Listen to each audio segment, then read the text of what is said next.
ہو تو سلام کرتے ہوئے گھر میں جانا ان کا غصہ جھگڑے نہیں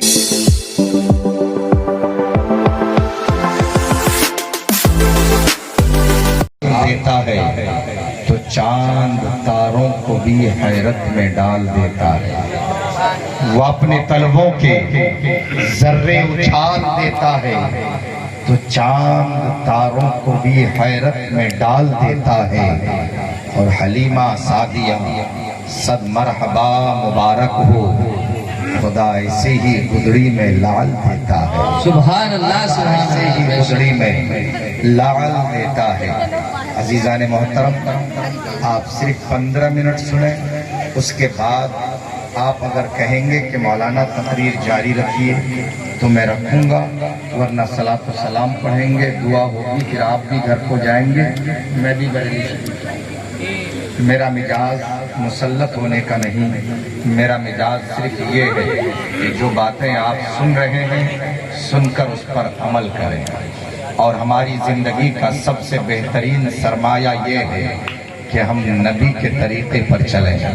اللہ فرماتا ہے لَقَدْ كَانَ لَكُمْ فِي رَسُولِ اللَّهِ أُسْوَةٌ حَسَنَةٌ، تحقیق کہ نبی کریم جناب محمد رسول اللہ صلی اللہ علیہ وسلم کی مقدس زندگی تمہارے لیے نمونۂ عمل ہے۔ اب ہمارے لیے حکم ہوا کہ اگر تمہیں زندگی ملی ہے تو اپنی زندگی میں نبی کی زندگی کو شامل کر لو۔ ہمارا چلنا نبی کے طریقے پر ہو، ہمارا بولنا نبی کے طریقے پر ہو، ہمارا اٹھنا بیٹھنا نبی کے طریقے پر ہو، ہمارا کھانا پینا نبی کے طریقے پر ہو، تاکہ جب ہم چلیں تو دیکھنے والے یہ کہیں یہ غلام رسول جا رہا ہے، جب ہم بولیں تو سننے والا یہ کہے کہ یہ مصطفیٰ کا سچا عاشق بول رہا ہے، جب ہم کوئی کاروبار کریں تو سمجھنے والا یہ سمجھ جائے کہ دیکھو یہ مصطفیٰ کا چاہنے والا ہے، کہ جو بھی کرتا ہے نبی کے طریقے کے مطابق کرتا ہے۔ آج ہمارے حالات بدل گئے، ہمارا طریقہ بدل گیا، ہمارا رہن سہن بدل گیا، ہمارے مزاج بدل گئے، ہمارے سوچنے سمجھنے کی صلاحیتیں بدل گئی، ہمارے معاشرے کے حالات بدل گئے۔ دن پہ دن ہم نہ جانے کس غلط فہمی کا شکار ہوتے گئے، اور اس غلط فہمی کا شکار ہو کر ہم نے اپنی زندگیوں کو برباد کر لیا۔ ہماری زندگی میں گناہ ہی گناہ ہے، قدم اٹھتا ہے تو گناہ ہے، نظر اٹھتی ہے تو گناہ ہے، زبان کھلتی ہے تو گناہ ہے۔ اے پیغمبر اعظم کے دیوانوں، مصطفیٰ جان رحمت کے چاہنے والوں، ہمارا چلنا نبی کے چلنے کے مطابق ہو، ہمارا بولنا مصطفیٰ کے بولنے کے مطابق ہو، ہمارا دیکھنا نبی کے دیکھنے کے مطابق ہو۔ آج ہم قرآن کو الگ بالائے طاق میں رکھ چکے ہیں، نہ قرآن کے فرمان کے مطابق ہماری زندگی گزر رہی ہے، نہ نبی کے قول و فعل کے مطابق ہمارا چلنا پھرنا ہو پا رہا ہے، جبکہ قرآن یہ کہتا ہے ان السمع والبصر والفؤاد كل اولئک کان عنہ مسئولا۔ اللہ فرماتا ہے کہ دیکھنے کے تعلق سے پوچھا جائے گا، سننے کے تعلق سے پوچھا جائے گا، اور اللہ رب العزت نے جو ہمیں دل عطا فرمایا ہے اس دل کے تعلق سے کل میدان محشر میں پوچھا جائے گا۔ نہ تو ہماری زبانوں پر کنٹرول ہے، نہ تو ہماری نظروں میں حیا رہی ہے۔ آج بے حیائی اور بے غیرتی کا دورہ ہے، ہم بے حیائی میں زندگی گزار رہے ہیں، جبکہ مصطفیٰ کریم جناب محمد رسول اللہ صلی اللہ علیہ وسلم کی آمد ہوئی۔ میرے سرکار مکے کی سرزمین پر تشریف لائے، تقریباً 5 سال تک حضرت حلیمہ سعدیہ کے گھر رہے، اور اس کے بعد جب سرکار مکہ شریف میں تشریف لائے، حضرت حلیمہ نے ان کے دادا کے حوالے کر دیا۔ جب 6 برس کی عمر شریف تھی میرے سرکار کی، آپ کی والدہ محترمہ اس دنیا سے رخصت ہو گئی، اب دادا کی کفالت میں ہے میرے سرکار۔ دادا دل و جان سے محبت فرما رہے ہیں، بغیر میرے سرکار کے وہ کھانا نہیں کھاتے تھے، جہاں جاتے تھے اپنے پوتے کو ساتھ میں لے کر جاتے تھے۔ یہ مکے کے حالات ہیں۔ میرے آقا صلی اللہ علیہ وسلم کی عمر شریف بڑھتی گئی. میرے آقا نے مکے کی سرزمین پر اپنی عمر گزاری ہے. ذرا ماحول دیکھو مکے کا, اتنا خراب ماحول تھا مکے کا کہ ظلم عام تھا, بے حیائیاں عام تھی, شراب نوشی لوگ دھڑلے سے کر رہے تھے, ایک دوسرے کے دشمن بنے ہوئے تھے لوگ, قبیلہ آپس میں ٹکراتے تھے تو قبیلے کا قبیلہ برباد ہو جایا کرتا تھا, ایک کا کندھا دوسرے کے کندھے سے ٹچ ہو جاتا تھا تو تلواریں نکل آتی تھی. ہم اسی مکے کی سرزمین پر عورتیں صرف تفریح کا سامان سمجھی جاتی تھی, بچیوں کو زندہ درگور کیا جاتا تھا. اتنا خراب ماحول تھا جس ماحول میں ہمارے سرکار تشریف لائے. ذرا آپ اندازہ لگائیں, اس ماحول میں میرے آقا آئے, وہ ماحول خراب تھا. جس ماحول میں میرے آقا کی تشریف آوری ہوئی اس ماحول میں گناہ عام ہوتا جا رہا تھا, لیکن میرے سرکار پر ان کا اثر کچھ بھی نہ ہوا. آج اگر ہمارا بچہ بگڑ جائے تو ہم یہ کہتے ہیں ہمارے محلے کا ماحول خراب ہے. آج اگر ہمارا بچہ جواری شرابی ہو جائے ہم کہتے ہیں ہمارے گلیوں میں ماحول ٹھیک نہیں ہے, ہمارے محلے کا ماحول بڑا بگڑا ہوا ہے. یہی وجہ ہے کہ میرا بچہ بگڑتا جا رہا ہے. میں تم کو دعوت فکر دے رہا ہوں مسلمانوں, تم اس نبی کا کلمہ پڑھنے والے ہو جس نبی نے خراب ماحول میں جنم لیا ہے, اور اسی خراب ماحول میں رہ کر میرے آقا نے اپنا ماحول مکے والوں کو عطا فرمایا ہے اور پیغام دیا ہے کہ نہ ہو ماحول سے مایوس, دنیا خود بنا اپنی, نئی کشتی نئے آندھی نئے طوفان پیدا کر. مزہ ہے مرنے جینے کا انہی خطروں کے دامن میں, دلوں میں حوصلے اور حوصلوں میں جان پیدا کر. سبحان اللہ سبحان اللہ. نعرہ تکبیر, نعرہ رسالت, مسلک اعلی حضرت, مسلک اعلی حضرت, جشن عید میلاد النبی, سرکار کی آمد, سرکار کی آمد. نعرہ تکبیر. حضرات یہ میرے سرکار نے ماحول دیا ہے.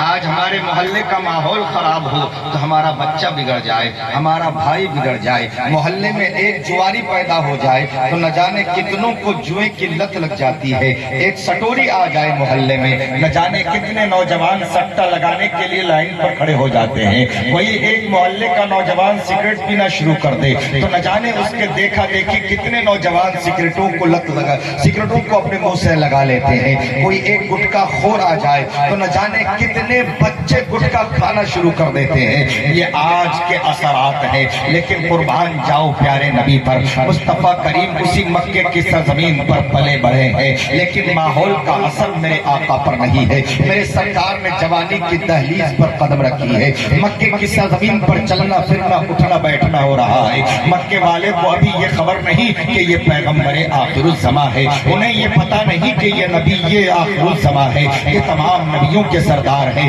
ابھی میرے سرکار نے نبوت و رسالت کا اعلان نہیں فرمایا ہے. میرے آقا جناب محمد رسول اللہ صلی اللہ تعالی علیہ وسلم کی مقدس زندگی عام لوگوں کے درمیان گزر رہی ہے, مگر میرے آقا اپنا اخلاق عطا فرما رہے ہیں, اپنا طریقہ دے رہے ہیں مکے والوں کو. حالات بدلتے نظر آ رہے ہیں. اب مکے کے ہر فرد کی زبان پر یہ بات جاری ہے کہ لو اپنے, اگر تمہیں بیٹھنا ہے تو محمد ابن عبداللہ کے پاس بیٹھو. باپ اپنے بچے سے یہ کہتا نظر آ رہا ہے کہ کہیں ادھر ادھر جانے کی ضرورت نہیں, اگر تمہیں کہیں جانا ہی ہے تو محمد ابن عبداللہ کے پاس جا کر بیٹھو. اگر تمہیں چلنا پھرنا ہے تو محمد ابن عبداللہ کے پاس چلا پھرا کرو. اگر تمہیں کوئی کام کرنا ہے تو محمد ابن عبداللہ کے پاس جاؤ. اللہ اکبر. میرے آقا مثال بن گئے مکے والوں کے لیے, اور امانت و صداقت کا وہ پیغام دیا ہے میرے سرکار نے.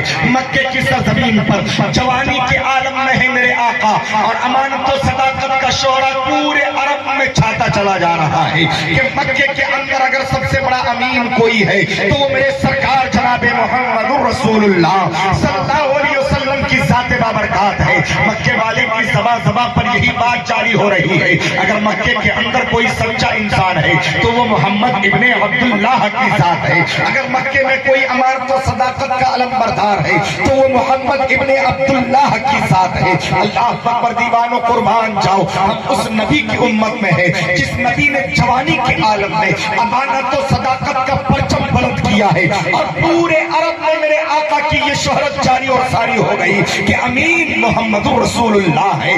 صداقت کے علم بردار محمد ابن عربی ہے, محمد ابن عبداللہ ہے. اللہ اکبر. مسلمانوں, یہ میرے سرکار کی سیرت طیبہ ہے. تو اسی محمد صلی اللہ علیہ وسلم کے کلمہ پڑھنے والے ہیں. آج ہم اپنے کردار و کیریکٹر پر نظر کریں, آج ہم اپنی زندگیوں کا جائزہ لیں تو جھوٹ ہماری زندگی میں ہے, مکاری آج ہماری زندگی میں ہے, غیبت آج ہماری زندگی میں ہے, گالی گلوچ آج ہم کرتے نظر آ رہے ہیں, امانت میں خیانت آج ہم کرتے نظر آ رہے ہیں, اور کاروبار میں دھوکہ دڑی آج ہم کر رہے ہیں. کھیتوں میں میل چھانٹ چھانٹ کر اپنے کھیتوں میں ملانے کا کام ہم کرتے نظر آ رہے ہیں. یہ طریقے آج ہم نے امدا کے ہیں. یہی وجہ ہے کہ دنیا تمہیں مار رہی ہے اور تم پٹتے چلے جا رہے ہو. جب تک محمد عربی کے غلامی کا پٹا ہمارے گلوں میں تھا, قسم خدا کی دنیا یہ کہنے پر مجبور تھی کہ یہ مسلمان ہے, یہ کبھی جھوٹ نہیں بولتے. دنیا یہ کہنے میں مجبور تھی کہ یہ مسلمان ہے, یہ کبھی جھوٹ نہیں بولتے. یہ مسلمان ہے, یہ کبھی کسی کے ساتھ خیانت نہیں کرتے. یہ مسلمان ہے, کبھی کسی کے ساتھ بے انصافی نہیں کرتے.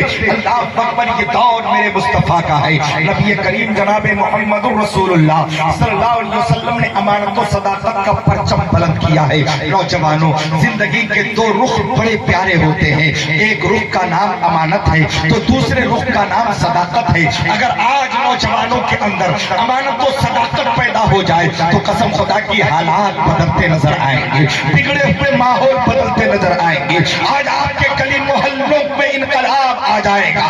ہر نوجوان محمد عربی کا غلام معلوم ہوگا اور اپنی زبان سے یہ کہتا ہوا نظر آئے گا کہ محمد سے وفا تو نے تو ہم تیرے ہیں, یہ جہاں چیز ہے کیا لوح و قلم تیرے. 15 منٹ میری تقریر ہو گئی, اب سلام پڑھ لیا جائے. بولے بھائی پڑھ لوں, سنیں گے؟ ذرا ایک بار مچل کے کہہ دیں یا رسول اللہ. سب ہاتھ اٹھا کر کہیں یا رسول اللہ. اگر سننے کی طبیعت ہو تو, اور اگر نہیں ہو تو اتنا سنا اتنا ہی یاد رکھو, گھر چلو. تیار ہے سننے کے لیے؟ تو سنیں, یہ میرے سرکار کی سیرت ہے. ابھی نبوت و رسالت کا اعلان نہیں ہوا ہے پیارے. ابھی میرے آقا نے اپنی نبوت کا اعلان نہیں فرمایا. جوانی کے عالم میں مکے کی سرزمین پر چل رہے ہیں میرے مصطفیٰ. مکے والے دیکھ کر حیران ہیں اور یہ کہہ رہے ہیں آپس میں, یہ دیکھو محمد ابن عبداللہ جا رہے ہیں. ان کا کتنا حسین انداز ہے چلنے کا, کتنا بہترین انداز ہے چلنے کا. دیکھو تو ذرا کتنا طریقہ بہتر ہے چلنے کا. یہ عام نوجوانوں سے بالکل الگ ہے. ان کا انداز سب سے جدا گانا ہے. ایسا نوجوان عرب میں آج تک نظر آیا ہی نہیں, اور آتا بھی کیسے, اللہ نے ایسا بنایا ہی نہیں. آتا بھی کیسے, اللہ نے ایسا بنایا ہی نہیں ہے. یہ میرے مصطفیٰ کا حسن ہے, لاجواب حسن ہے میرے نبی کا, بے مثال حسن ہے میرے نبی کا. اور جن حسینوں کو حسن ملا ہے وہ میرے مصطفیٰ کے صدقے میں ملا ہے. اور میرے مصطفیٰ کے حسن کا عالم تو یہ ہے کہ اعلیٰ حضرت عظیم البرکت مجدد دین و ملت شاہ امام احمد رضا خان فاضل بریلوی علیہ رحمت و رضوان ارشاد فرماتے ہیں کہ حسن کھاتا ہے جن کے نمک کی قسم, ہے وہ ملیح دل آرا ہمارا نبی. سب سے اعلیٰ وہ اولا ہمارا نبی, سب سے بالا وہ بالا ہمارا نبی. کیا خبر کتنے تارے کھلے چھپ گئے پر نہ ڈوبے نہ ڈوبا ہمارا نبی. اللہ اکبر. یہ میرے مصطفیٰ کا حسن ہے. اتنے حسین اور لاجواب انسان عرب والے یہ کہنے پر مجبور ہے, وہ دیکھو محمد ابن عبداللہ جا رہے ہیں, جن کے چلنے کا انداز نرالا ہے. پیارے میرے آقا کے چلنے کے انداز کو دیکھو اور اس انداز کو اپناؤ. کس طرح